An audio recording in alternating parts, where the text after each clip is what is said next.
Hey guys, so in this video I'm gonna try to explain to you basically why and how the operator and the drifter can coexist, and basically all those other versions of us and stuff like that. So I'm gonna be touching on quantum mechanics, string theory, multiverse, but I'm gonna explain it to you guys in layman's terms.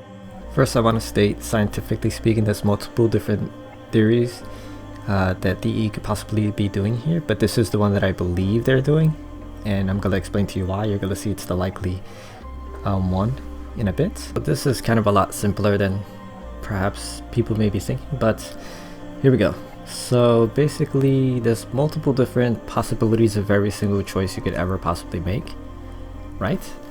And all of them are real, they're true, they're valid.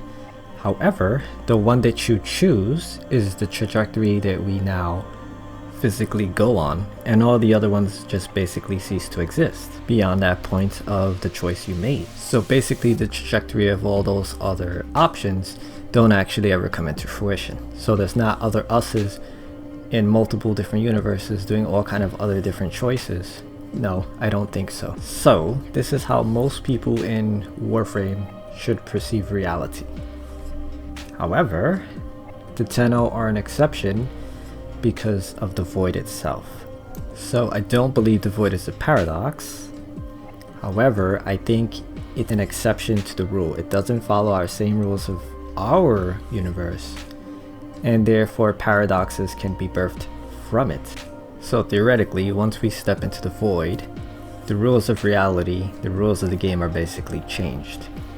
And other things that wouldn't have occurred in our realm of reality can now occur there, possibly. For instance, realities can split. Those choices that we could have made before, which would have branched out into multiple different versions of trajectories, but only the one that we chose is the one that we keep, and all the other ones basically vanish. They never come into fruition. However, in the void, this may be different, and this is what I'm believing. All those other choices, once you're in the void, they do manifest, they do become real. It is a reality, which is why the drifter came into existence. So there was a choice we made, and the choice was basically with the man in the wall to either make a deal with him and basically get immunity to the void, get void powers, and then be able to survive the void, or to not. So us, both operator us and drifter us, both took the choice to survive. They said, yes, I want to survive. Or perhaps even they made the deal with each other, but that's a theory for another day. Let's not get into that. So rewinding a bit, so all the choices made in the void basically creates alternate versions of us. We split, we diverge from that point into multiple different versions of us, doing multiple different things. However, it seems like all of the other versions of us, and we all came from one entity, we all came from us, the original little kid that walked into the void and was, you know, in class and stuff. But once we enter the void, every choice we made from that point started to split into multiple different branches. However, like I'm trying to say, every single one of the other ones seems to have died. So maybe one of them got killed by their parent, maybe one of them got killed by a different kid's parent, maybe one of them suicided, you know, maybe one of them fell down the stairs. Or they got killed by the void, or all kind of weird shit could have happened to them. But none of them seem to have taken the deal, or maybe none of them have survived long enough to make the deal, except for the operator and the drifter. And the drifter being the strongest one of all, because I was about to say she, but your drifter could be a guy. The drifter survived multiple years in the void by themselves without the void power. Like, wow, like holy shit. So that the drifter is actually pretty good. Someone may bring up the point that the drifter said that they weren't always here. However, I think they were implying that they were in the Deviri place from the Deviri Paradox trailer. And I believe that's a place inside the void, obviously, because it looks like a place inside the void, like a planet outside of the 10-0, and that's what they were talking about, that they're not only in 10-0, they're also in the very planet, but they're still in the void. That entire time we were not in the void, and we were living our normal operator life. Okay, so now it's when it might start getting complicated. Alright, because you may be asking, okay, since we were in the void and we made all these other choices, you know, reality split and it created multiple versions of us. Sure, those multiple versions of us didn't make it, but does that mean that those multiple different versions of us as realities exist? For instance, is there a planet where like the Oregon are still alive, or the sentients and the Oregon are working together, or where Umbra are like not crazy beasts? And I'm going to say absolutely not, because the things inside the void is what splits.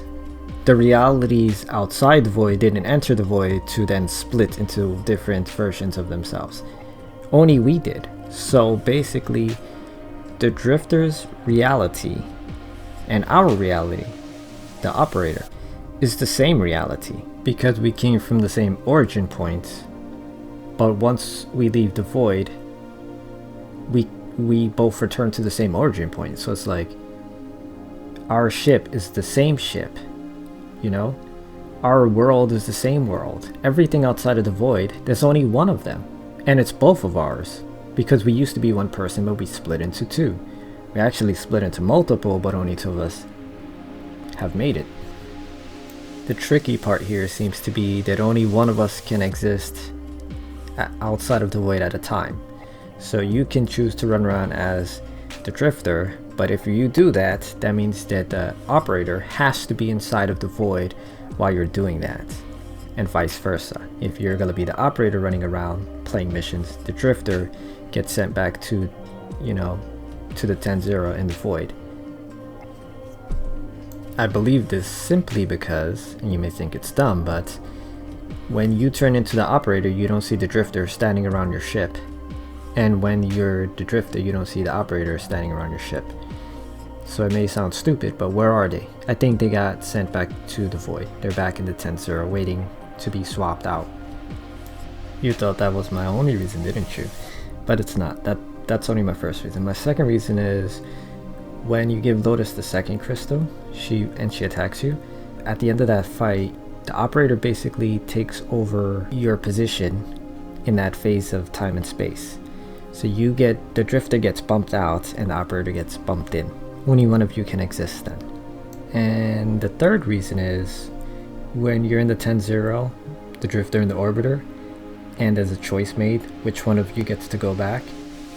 If there was a possibility for both of you to go back and to team up together and to take on this task, you would have, but you can't, which is why only one of you was able to go back. Why can only one of them exist outside of the void besides game mechanics? Because there's only one of us actually playing at a time, right? But I think maybe it's part of the deal we made. They're like, okay, one of us can return at a time.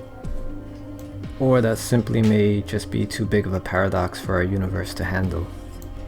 As our universe is ever shifting to accommodate for every single choice we could ever possibly make. And all the other ones that we don't make get discarded.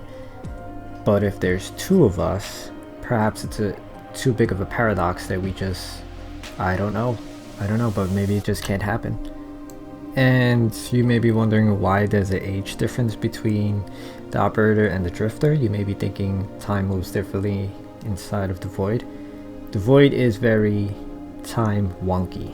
Like, sure, there's remnants of timelines that didn't come into fruition there. There's like, this is set in lore and stuff like this, or you could see all of the strands of possible futures. Sure, maybe even you could jump into a stream somehow to one of those possible futures and basically take a shortcut. Possibly, I don't know. But if you jump in a past timeline that got discarded, you're gonna get yourself deleted inevitably. Anyway, that's not why. Why there's an age difference? There's age difference because the Drifter stood in the void and they lived their life there, and the operator got out of the void and, you know, they destroyed the Oregon and stuff like this, but they got put in cryopods, remember?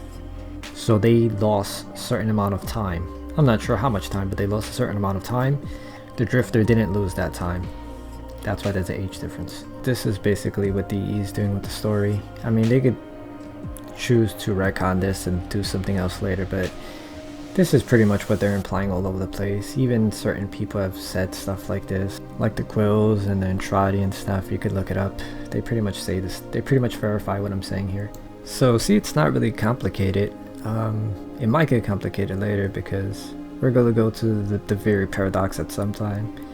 It may be something like our other self needs help because living in the void, something might have happened to them, or it's killing them, I don't know, and maybe we have to figure out a way for both of us to exist outside of the void somehow, I don't know. Or maybe they get kidnapped, or there's a new enemy that comes there, we have to go there and help them. I don't know, but it might get complicated then, but it's not really complicated now. And yes, as you saw, both of us can exist in the void at the same time. I don't think we can both exist outside of the void at the same time.